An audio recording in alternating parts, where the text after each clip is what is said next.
Estoy haciendo una vista en dron. Ahí sin tiene dron. que estar los...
cenar aquí soleándose y eso. Porque la puerta se está abierta. Es decir, que si quisieran entrar, entra aquí. Sí, sí. Vamos a pasar para allá. ¿Dónde está? No.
Ellos van a llegar a estas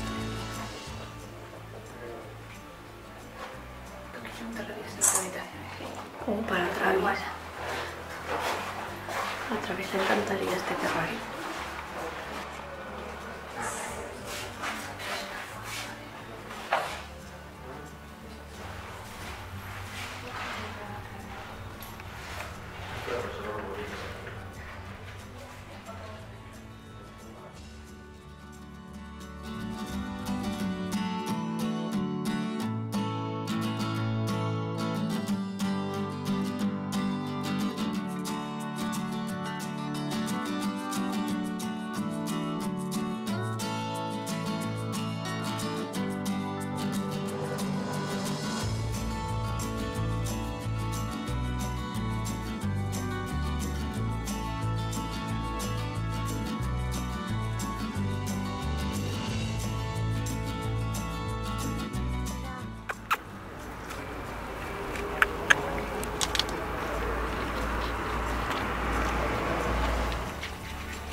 es que no las hagamos daño, no destruyamos los entornos donde viven, entornos que comparten con nosotros. Los seres humanos por sí mismos, pues lo cierto es que no.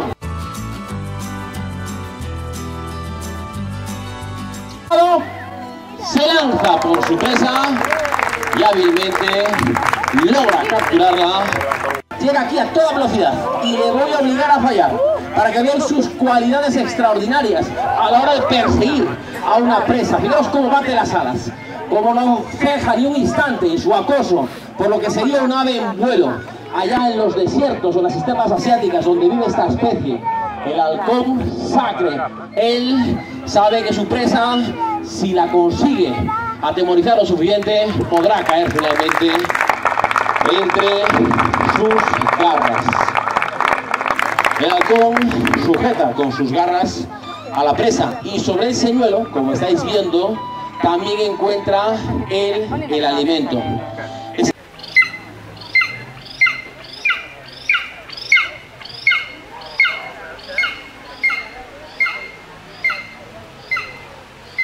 Desde el cielo se centra en su presa y hábilmente logra capturar.